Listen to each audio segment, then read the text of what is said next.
wanted that action.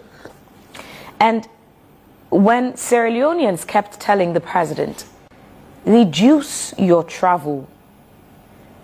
When it started initially, President Kangiol Mambak talk. Ladies and gentlemen, they continue for fly. Fast forward to IMF report, highlighting even the traveling.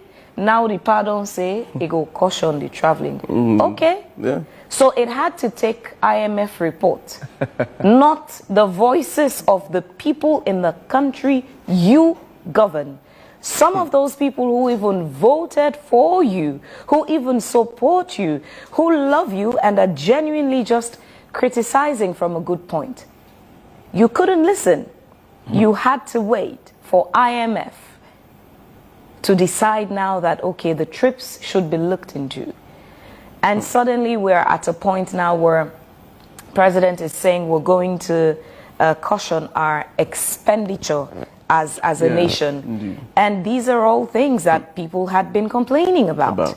Spend within your means. But oh no, oh yeah, we couldn't spend within our means. Again, we would have to wait for IMF and some other international body to come and tell us as a nation that these are problems, these are loopholes, these are gaps, these are areas where you could strengthen.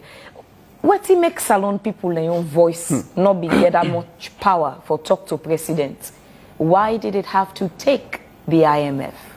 We're not IMF votes for President Bio. It's the people of Sierra Leone who votes for President Bio.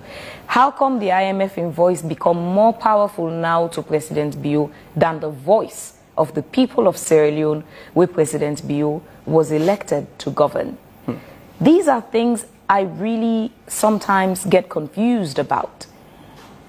It brings us to that point where we have many of these international reports that come and praise certain areas, but then the people take corruption, for example. We go do well by MCC, scorecard, and we can't tell we say you've done well here and there. But when you talk to the ordinary Sierra Leonean, they would tell you, may not see the impact of Dandy. Yesterday, the Minister of Information and Civic Education sat here and he spoke about, it was such an interesting conversation they had. I couldn't find politics in it. I found true Sierra Leoneans having a conversation for the betterment of the nation. And kudos to Chegnoba and Honorable Ibrahim Ben Kabu for that. We talk about all these good things on figures, on paper, but does it trickle down to the ordinary Sierra Leonean? Doesn't reflect. What is the gap, or where is the problem that creates the gap from the beautiful story on paper to the reality on ground for Sierra Leoneans? Where is that gap? What is causing the gap? It's a significant gap. We talk about all what we're doing, all the economy is doing well, but where are the indicators, the pointers that trickles down to the average Sierra Leonean's daily experiences that can say, oh, yeah, the country don't the sweets, pasai bin this small.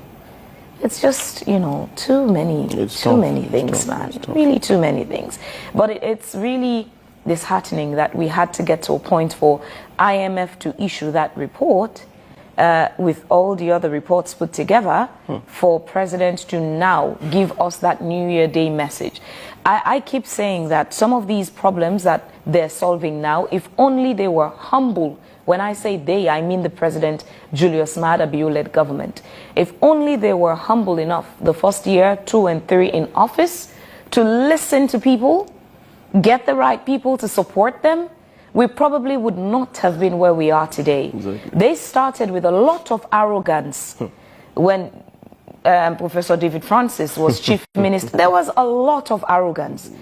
If they had taken time,